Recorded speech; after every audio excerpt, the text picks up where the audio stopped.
بسم اللہ الرحمن الرحیم۔ معزز سامعین، آج میں جس عنوان پر آپ سے بات کرنے جا رہا ہوں وہ کوئی موضوع نہیں ہے، بلکہ داعی اسلام حضرت مولانا طارق جمیل دامت برکاتہم العالیہ کا یکم محرم الحرام کو نئے سال کا پیغام جو انہوں نے مسلمانان عالم کے نام جاری کیا۔ بہت عرصے سے مولانا کی گفتگو میں بعض حضرات ایسی چیزیں نکالتے ہیں جس سے یقیناً لوگوں کے ذہن میں ایک انتشار اور ایک اختلاف کی کیفیت پیدا ہوتی ہے، لیکن میں نے ہمیشہ سے مولانا کے منہج، مولانا کے اسلوب اور ان کے خاص ایک انداز فکر کو میں نے سراہا،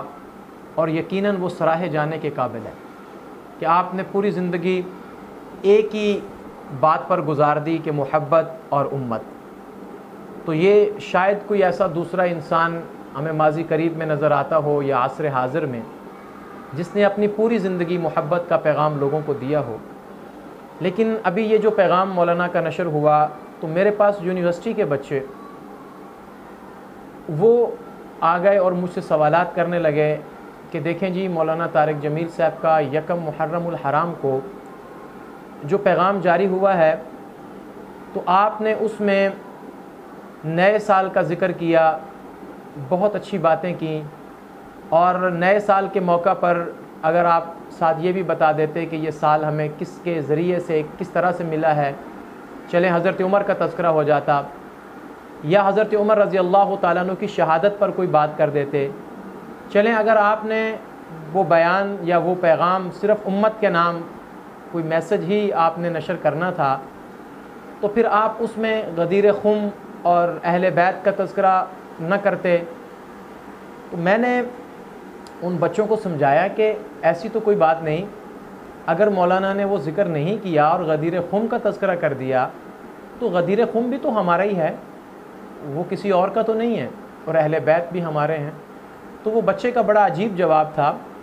مجھے کہنے لگا سر مجھے ایک دوسرا بچہ جو دوسرے مسلک سے ہے مجھے کہتا کہ آپ سب لوگ پوسٹیں لگاتے ہو یکم محرم الحرام کو خلیفہ دوم کی شہادت، یہ دیکھو یکم محرم الحرام کو تمہارے مولوی کا جو پیغام نشر ہوا ہے اس میں دیکھو کہ انہوں نے کہیں نام تک نہیں لیا ان کا، اگر وہ اتنے اہم ہوتے یا وہ اتنا قابل قدر ہوتے تو وہ ان کا نام لیتے، لیکن انہوں نے یہاں بھی غدیر خم کا تذکرہ کیا، انہوں نے یہاں بھی اہل بیت کی محبت کے بغیر ایمان کو نامکمل کہا۔ تو میں نے خیر اس بچے کو سمجھایا، میں نے کہا مجھے ویڈیو سینڈ کر دیں، تو اس نے مجھے لنک سینڈ کر دیا جسے میں نے بعد میں دیکھا، جو 10 منٹ کا آئی تھنک کوئی مولانا کا پیغام، تو بہت اچھا پیغام تھا، لیکن ان بچوں کی ذہنی تفریق کو دیکھ کر اور ہماری جو امت کی نفسیات ہیں اور ایک بہت بڑا طبقہ اہل سنت کا ہے،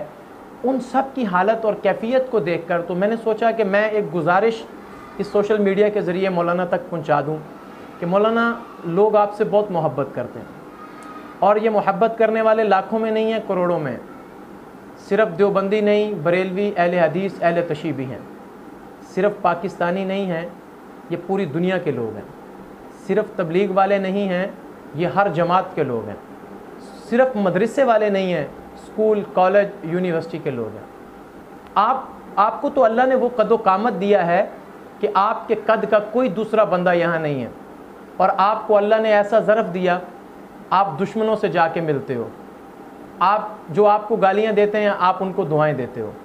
جو آپ کو کافر تک کہتے تھے آپ نے جا کے ان کے مرکزوں میں، ان کے جلسوں میں جا کے انہیں سینے سے لگایا۔ ہمارا تو سر فخر سے اونچا ہو جاتا ہے،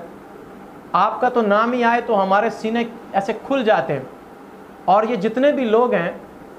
مولانا، جتنے بھی یہ لوگ ہیں، یہ آپ مسکرائیں تو یہ مسکراتے ہیں، آپ غمگین ہوں تو یہ غمزدہ ہو جاتے ہیں، آپ آہ کریں تو یہ ٹوٹ جاتے ہیں، آپ واہ کریں تو یہ کھل جاتے ہیں، ان کے دل آپ کے ساتھ دھڑکتے ہیں، آپ کا پیغام آتا ہے یہ سب سے پہلے اس کو دیکھتے ہیں، یہ منتظر ہوتے ہیں کہ مولانا اس موقع پر کیا بات فرمانے والے ہیں، یہ موتیوں کی طرح آپ کی باتوں کو چنتے ہیں، آپ اہل بیت کا تذکرہ کرتے ہیں یہ سرشار ہو جاتے ہیں، آپ اگر صحابہ کرام کا بھی عین اس موقع پر جب کہ دن بنتا بھی ہو، اگر آپ ان کا بھی نام لے دیں تو یہ نہال ہو جائیں گے، ان کے دل خوشی سے جھوم اٹھیں گے اور ان کی مایوسیاں ختم ہو جائیں گی، ان کے درمیان بنتی ہوئی نفرت کی دیوار گر جائے گی۔ مولانا آپ کا پیغام تو ہمیشہ سے محبت ہے، آپ کا پیغام تو ہمیشہ سے امت ہے، تو ہم اس امت کو کیسے چھوڑ سکتے ہیں جو نبی کی پہلی امت تو صحابہ اور اہل بیت ہیں۔ صحابہ اور اہل بیت کو اگر ہم اکٹھا رکھیں گے تو پھر یہ سب لوگ ہمارے ساتھ محبت والا رویہ رکھیں گے، ورنہ یہ خود سے تقسیم ہونا شروع ہو جائیں گے۔ آپ کی زندگی میں تو یہ تفریق شاید اتنی نہ بڑھے، لیکن خدا نہ کرے آپ کے بعد یہ تفریق زیادہ ہو جائے۔ تو مولانا میری صرف اتنی گزارش ہے، آپ لوگوں کے سامنے ہاتھ جوڑتے ہیں کہ امت بن جاؤ، میں آج آپ کے سامنے ہاتھ جوڑ رہا ہوں کہ جب کوئی ایسا خاص موقع ہو جب آپ پیغام نشر کریں، جیسے یکم محرم الحرام ہے، اسی طرح 18 ذی الحجہ ہے، آپ کسی موضوع پر بھی پیغام نشر کریں تو آپ ان کی نفسیات کے مطابق اور امت کی نبضوں پہ آپ تو ہاتھ رکھنے والے مسیحا ہیں، تو ان کی نبض پہ ہاتھ رکھتے ہوئے ان لاکھوں کروڑوں مسلمانوں کو اس دن کے متعلق اگر آپ ایک آدھ لفظ بول دیں تو یہ یقیناً خوش ہو جائیں گے اور ان کو کوئی شکوہ نہیں ہوگا۔ تو مولانا میں بہت چھوٹا ہوں، میں نے پوری زندگی آپ سے محبت کی ہے اور ہم سب نے آپ سے محبت کی ہے، اور ہم اس محبت کو تا دم آخر رکھنا چاہتے ہیں، اور انشاءاللہ ہمیشہ یہ محبت رہے گی، یہاں بھی رہے گی اور اس جہان میں بھی آپ سے محبت ہوگی۔ باقی تذکرہ اصحاب رسول، تذکرہ اہل بیت، یہ ہمارے سینے کی ٹھنڈک ہے، ان دونوں تذکروں کے بغیر ہماری زندگی بے فائدہ ہے۔ آپ کے سامنے جو میں نے گزارش کرنی تھی وہ میں نے کر دی، اگر میں نے کوئی بڑی بات کر دی ہو تو میں آپ سے معافی چاہتا ہوں، اور یہ اقبال کے ان الفاظ سے شاید آپ مجھے معاف کر دیں کہ تیرے عشق کی انتہا چاہتا ہوں، میری سادگی دیکھ کیا چاہتا ہوں، ذرا سا تو دل ہوں مگر شوق اتنا، وہی لن ترانی سنا چاہتا ہوں، یہ جنت مبارک رہے زاہدوں کو کہ میں آپ کا سامنا چاہتا ہوں، بھری بزم میں راز کی بات کہہ دی، بڑا بے ادب ہوں سزا چاہتا ہوں۔